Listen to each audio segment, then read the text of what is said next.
স্বাগতম নবাগতদের বিজেপিতে জানাই স্বাগতম বিভিন্ন বিরোধী শিবির থেকে নবাগতদের বিজেপিতে জানাই স্বাগতম সমস্ত নবাগত ভোটারদের বিজেপিতে জানাই গৈরিক অভিনন্দন। বন্দে মাতরম।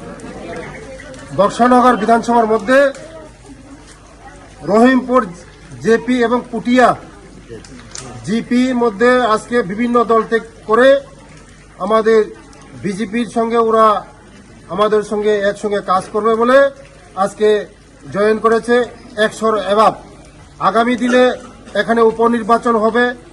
এই উপনির্বাচনে আমরা মোদিজির হাত ধরে মোদিজিকে হাত শক্ত করার জন্য আমরা এই বক্সনগর আমরা 2023-এর যে উপনির্বাচন হবে এটা নিশ্চিত আমরা জিত হবে। তার জন্য আজকে বিভিন্ন দল ত্যাগ করে আজকে 100 এভাব ওরা জয়েন করছে। যারা আজকে আমাদের সঙ্গে এসেছে ওদেরকে ধন্যবাদ এবং আগামী দিনে আরো আসবে।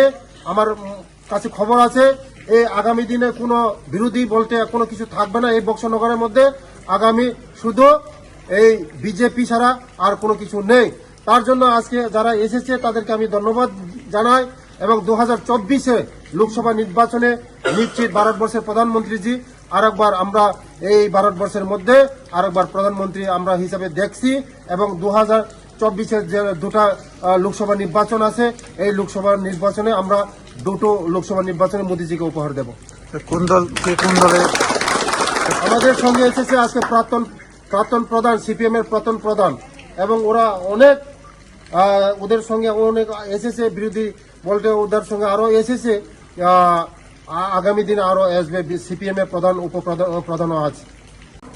তিনি বক্সনগর বিধানসভা বিসিংহ ক্লাইজাক এই রহিমপুর জিপি এবং পুটিয়া গাঁও সভা তিনি কাইসা যোগদান সভা তে লাভার্থী সম্মিলন বিসিং খাইয়ে তিনি একশনি এভাব ফাইসক তিনি প্রধান বতঙ্গ চিনি লগে ফাইজাক আবার বেলায় হামবারিও আগামী দিন মোদিজিনি যে সামুং কাহাম তাংমানি বিসিং খাইয়ে তেব ফাইনাই চিনি লগে এই আগামী দিন চিনি এই যে উপনির্বাচন নাই ও উপনির্বাচন হব চিনি মোদিজিন ওরনে হয়তো উপনির্বাচন উপহার নাই তে আগামী দিন ওরা বিরোধী বলতে কোনো কিছু তংলাক যতন তিনি মোদিজিনি লগিন তঙ্গ আবার 2024 হব দুইটা সিট ত্রিপুরা রাজ্য বিসিংহ দুইটা সিট বিসিংহ দুইটা সিট মোদিজিন উপহার নাই হামবাই যত সাংবাদিক